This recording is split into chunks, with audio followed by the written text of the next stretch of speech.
हकीम अब्दुस्सलाम हज़ारवी फरमाते हैं, एक तकरीर के दौरान किसी ने आवाज़ दी, शाह जी मुर्दे सुनते हैं या नहीं।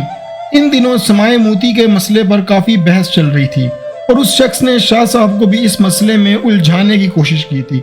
शाह साहब भला इसके दाव में कब आने वाले थे? झट फरमाया, भले मानस, तुम्हें मुर्दों की फिक्र है? मुझे 20 साल हो गए, इन जिंदों को पुकार पुकार कर थक गया। मुझे तुम बताओ, ये जिंदा भी सुनते हैं कि नहीं? पहले जिंदों के मुतल्लिक तहकीक कर लें, फिर मुर्दों की बारी भी आ ही जाएगी। इन अल्फाज से मजमा कहकजार बन गया और साहिल अपना सा मुंह लेकर रह गया।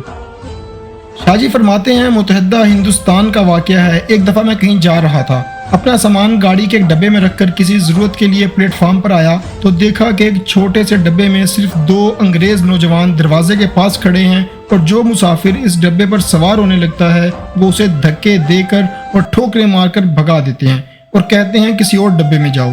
ये सूरत हाल देखकर शाहजी फरमाते हैं, मुझे बहुत तैश आया कि ये हम हिंदुस्तानियों को इस कदर जलील समझते हैं। शाहजी फरमाते हैं, अगरचे मेरा सामान किसी दूसरे डब्बे में था, मगर मैंने सोच लिया कि इनको इनकी फिरौनियत का मजा चखाना चाहिए। गाड़ी ने विसल दे दिया और बाज मुसाफिर अभी जगह ना मिलने के बाइस परेशानी में भाग दौड़ रहे थे। मैंने जल्दी से 2-3 मुसाफिरों को गाड़ी के उस डब्बे में धक्का दिया और खुद भी उस डब्बे में शामिल हो गया।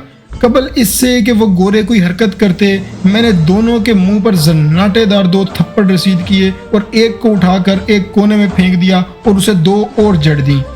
शाहजी फरमाते हैं, दूसरा खुद ब खुद एक कोने में दुबक कर बैठ गया और फिर दोनों ऐसे दुबके जैसे डब्बे में मौजूद ही नहीं।